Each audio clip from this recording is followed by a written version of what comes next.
Happy Fiesta! Para namang hindi kayo nagpe-fiesta. Huh?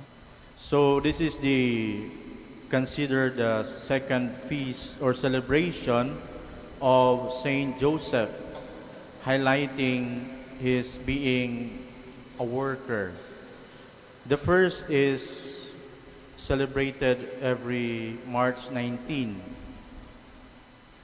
Saint Joseph as the husband of Mary.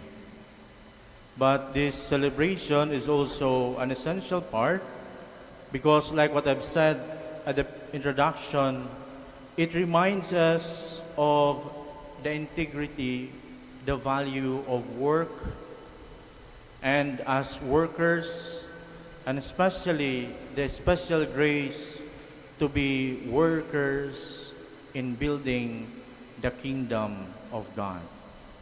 And so let us reflect on the examples of Saint Joseph and try to counter the temptations that we are facing, especially when we work.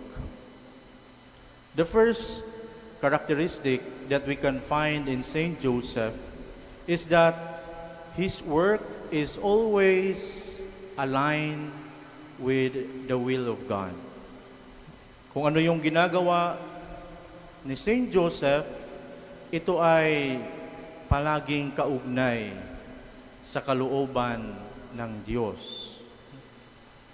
Kung hindi man, ito mismo ay ang pagsunod sa kalooban ng Diyos. And it is a counter to the temptation for us to always work in order to be recognized. Palagi pong nandyan yung tendency na kaya tayo gumagawa, no? Para kilalanin. Para kung ano yung nagawa natin, lalo na kapag maganda, babalik sa atin, no? Yung papuri at pagkilala. But it is different with Saint Joseph, because he was focused on doing the will of God to the point that at times he is neglected, not recognized. Each one of us also is encouraged to always align ourselves, our work, our vision, our goals to building up the kingdom of God on earth. Maybe doing this will not merit us worldly acclamations, but surely, like Saint Joseph, we will be filled with heavenly graces. Second characteristic that we can find in Saint Joseph is his capacity, ability to sleep. Sino dito yung mga mahilig matulog? Minsan, ginagamit nila si Saint Joseph. Sabi ko na nga ba, meron akong personal patron. Kasi mahilig akong matulog. But my dear brothers and sisters, the sleeping Saint Joseph does not signify laziness or inaction. Rather, it reminds us of his trust in God.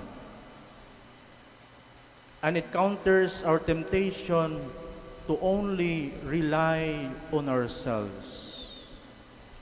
Sa mundo natin ngayon, ang dami ng hindi nakakatulog. Ang daming namumroblema.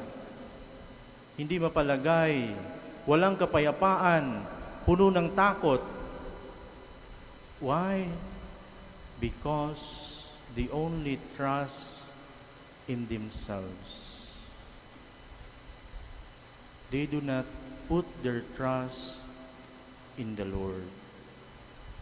And so Saint Joseph shows us that no matter the problem is, he continues to trust in God. And that's why he can sleep. Nakakatulog. Today we also celebrate Labor Day, a holiday, reminding us of the importance of rest. In the same way, our first reading reminds us of the main reason for the Sabbath, rest, that God rested. And so, my dear brothers and sisters, it is good to give our best, to give our effort, but let us also open ourselves for the grace of God. Allow the grace of God to work in us. And third characteristic that we can find in Saint Joseph, siguro marami na sa inyo nakakita ng sleeping Saint Joseph, pero kakaiba ang sleeping Saint Joseph ng ating shrine. Bakit?